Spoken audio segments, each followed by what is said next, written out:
Hey y'all, welcome back. I'm Shayna Cersei. I'm so excited to paint with you today in another day in our watercolor journals. So today we are going to paint some really big, lush, wide-petaled flowers and greenery. We're going to play with some fun, subtle colors and just have a really great time. So I am using, this is a 6x9, approximately 6x9.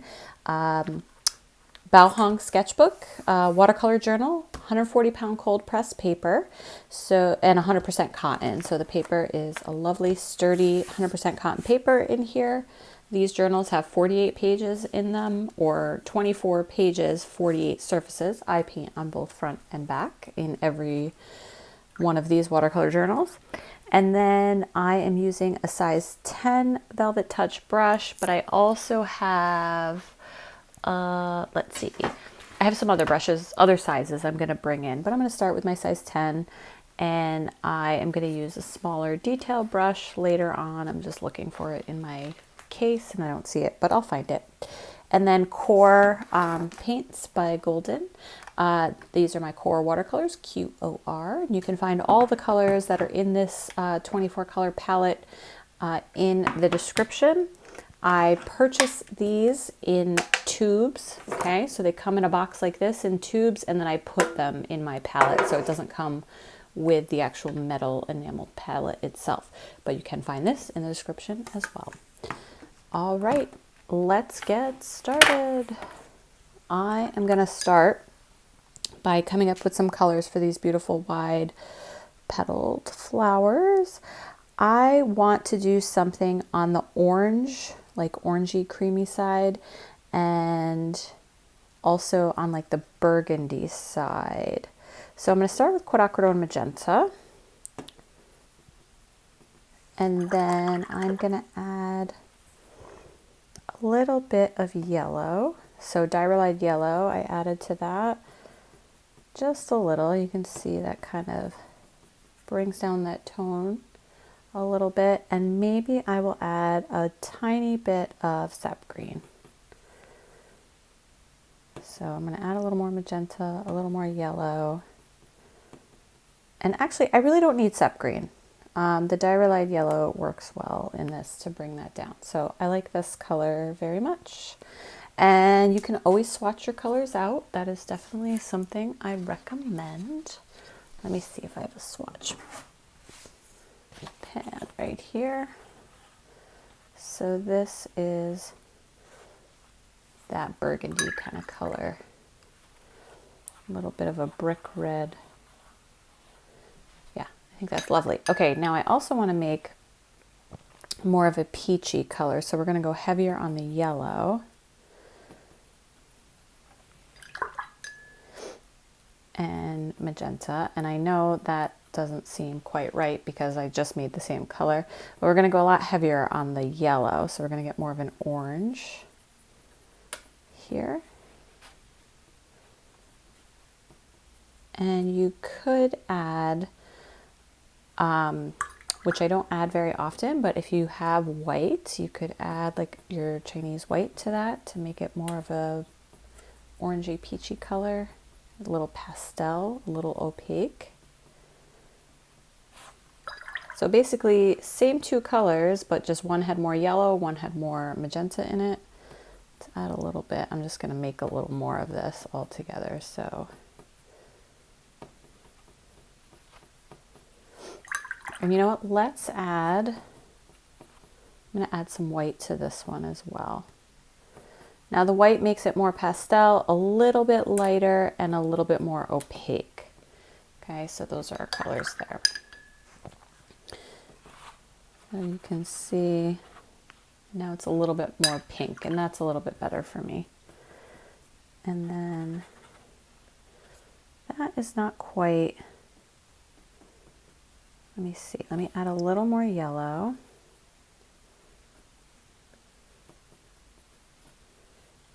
And a little more white. I think that's, yeah, a little bit more of the color I wanted. Now, if I wanted to add, let's see what happens when I add the tiniest little bit of ultramarine blue to this.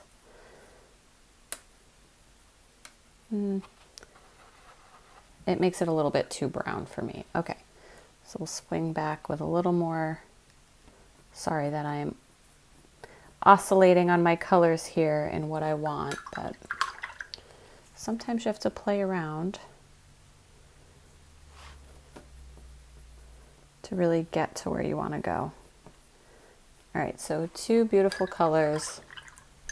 And now we are also going to use some beautiful greens. So we have our sap green. We're going to use that straight out of the bag. So already sap green next to these two colors makes them pop, because green is a complement to red, and this is very reddish color.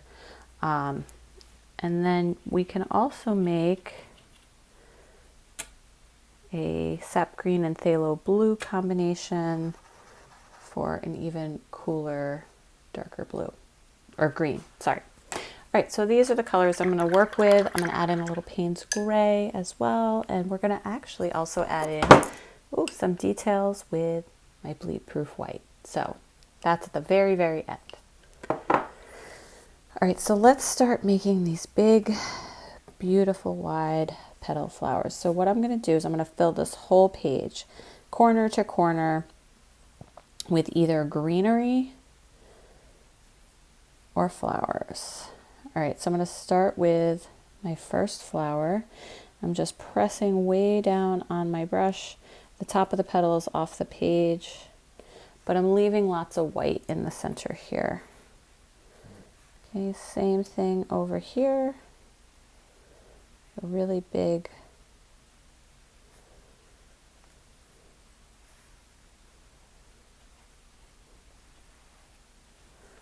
So this can be tricky sometimes to kind of plan out the shape of your flower. Sometimes if you're struggling with that, you can put like a little circle down, like a very light pencil line of a circle that you're trying to work around. That can be helpful. But I'm trying to be pretty loose here. I don't want to be too rigid and structured. I got a little off track over on this side. We're kind of pulling this way. There we go. All right. And we're going to do some work on the center after this dries a bit. Let's do an orangey color one. So if this is the top, add a little more yellow to this. It's a little too brown.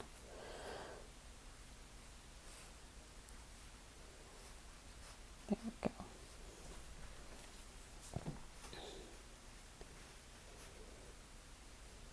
So you can see I'm just using my brush, pressing down, scooping to the side. I'm adding water often and not any more colors of paint. All right, let's also do one where we're gonna see like the side of a petal, and then this is going to go all the way up behind here. This will make more sense when we put in the center. So I'm basically, these are if they went all the way out and around, they would be shaped like this. I don't know if you can tell.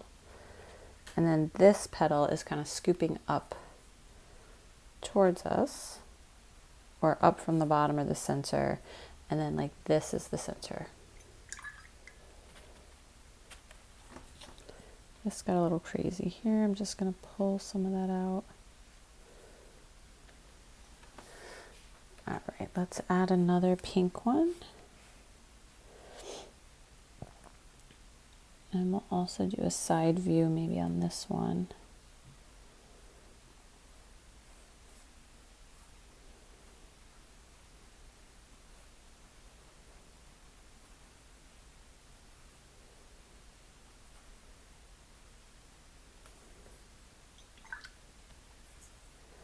And let's do one right in the middle here. I'll make it a little smaller than the others. And you can see with my brush, I'm almost sketching with my brush. I'm not.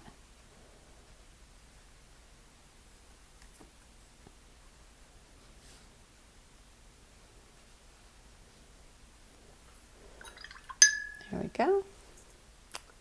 Okay, so we're gonna let these things kind of dry. I am gonna add a little sap green here on the back of this one. So that's gonna show you that's on its side. Let's drop in some of this cooler green color. And then I'm gonna start to add in some greenery or some leaves. I am a little worried because everything's still a little wet, so I'm going to be really careful so I don't get too much super bleeding.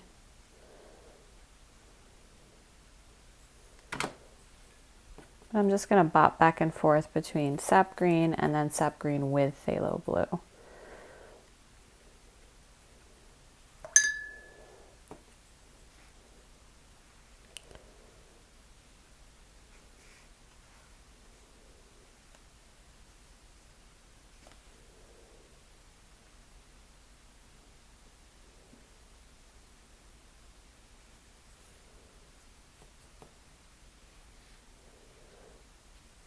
I'm trying to fill in like every little nook and cranny, but it can be hard when you want things to be behind other things. Don't forget to use the thick part, but also the thin tip of your brush.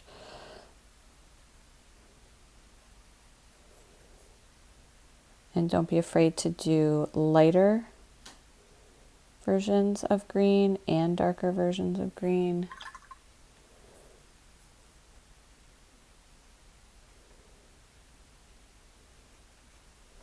But try not to overthink things too much.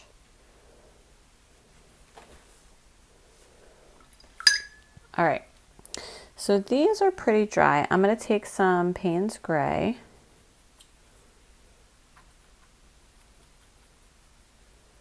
Add a little water to it. And I'm going to switch my brush. I'm going to rinse this one off and set that down. And I am going to... I just had my other Velvet Touch brush, and I feel like I organized myself into not knowing where anything is. Okay, so I have my size 4 Velvet Touch brush. I'm going to load that up nicely. And I'm going to start to just dab in kind of these centers. I'm going to put some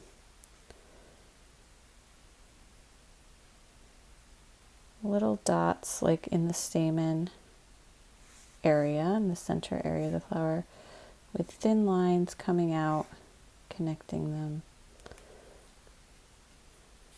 like so.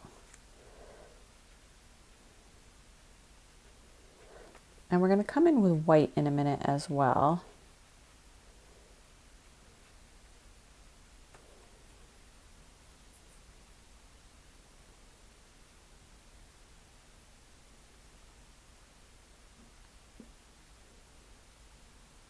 Just putting dots around. I will fill these ones in, the bigger ones up here, when I switch to, I'm going to switch to a rigger or a liner brush. Oops, some of these spots are still a little wet. All right, so just kind of putting some little,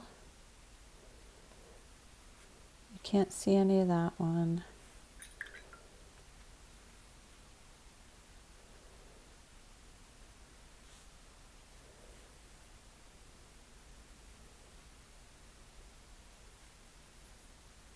Go.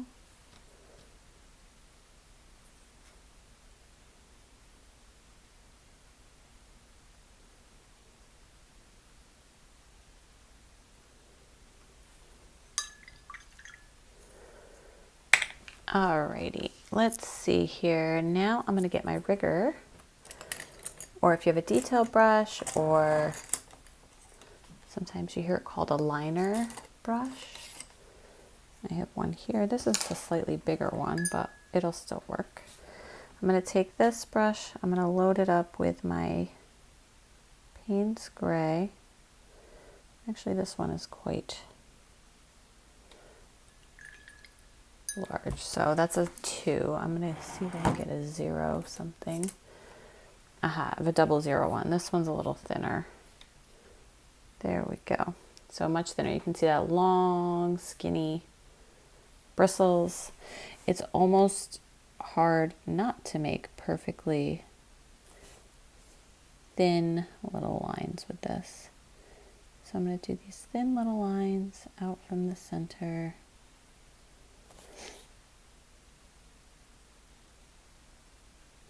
Just connecting some of those little dotted areas.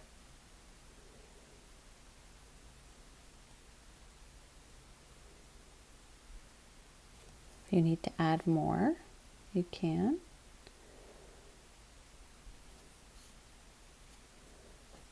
And this Payne's Gray does lighten up quite a bit as it dries. All right, now I'm going to go back with this same liner brush. Probably should wait till the black or the Payne's Gray dries, but I'm going to go in right away and just add some detail lines to my beautiful wide petals. These are like creases in the petal. Just gives it a little personality, a little texture. You can leave this part out if you want to, if you're really happy with your petals the way they are.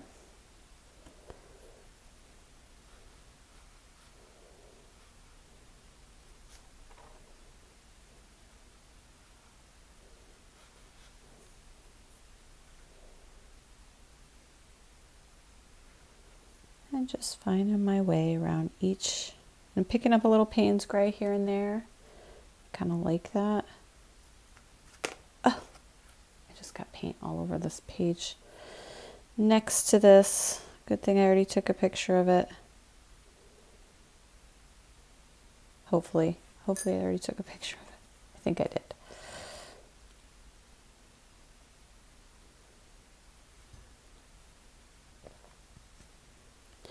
All right, and then you can also do the same thing with the green leaves. You know what can be fun? Let's take this, I'm gonna make a dark green, and I'm actually gonna make some like open leaves, almost like a pattern versus an actual leaf. I'm gonna put them like right over top of the other leaves like that. And you can even, I just have splatter on there. Oh my gosh, I'm making such a mess today. Just need to slow down, stop rushing so much.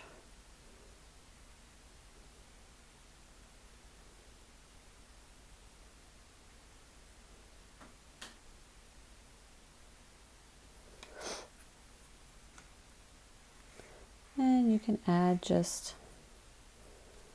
strips of greenery here and there, little flourishes.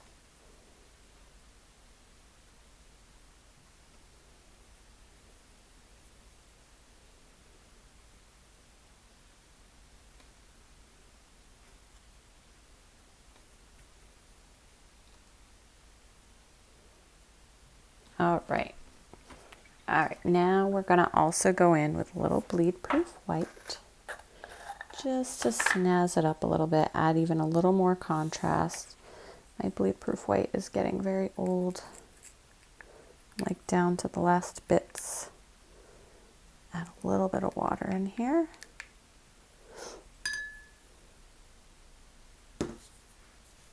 And you can definitely take it out of your jar. I often put it in the cap or in my palette, but I'm just gonna add a few little dots kind of white around that same area that we did before. In the center of the flowers, dot, dot, dot. You want to make sure everything is really dry for this part.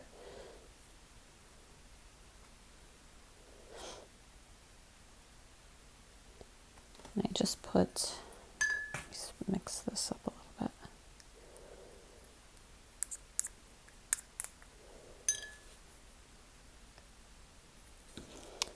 Here we go. Da, da, da, da, da.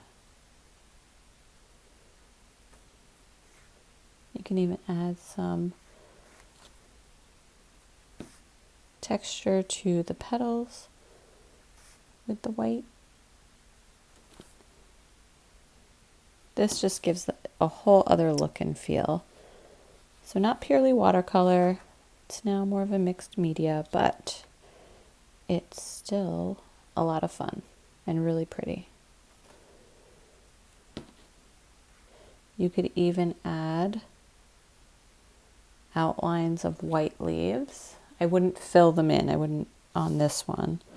Might be a little much to have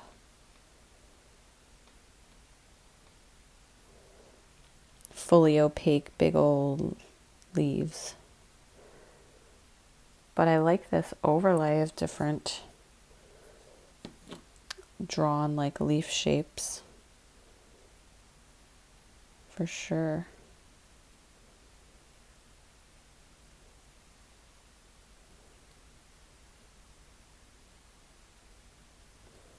All right, I think we're done.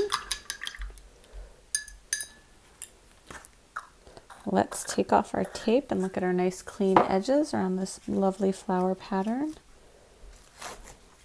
I hope you enjoyed painting with me today. Don't forget to check out the description for links to supplies and materials, such as the core paints, the Bauhong sketchbook, the bleed proof white, brushes, and so on. And also leave a comment, share with your friends, like the video, and subscribe to the channel if you haven't already done so that you can get notifications when new videos go up. And I think that's it for today. All right, happy painting, y'all, and I can't wait to see you for our next Watercolor Journal Day. Take care.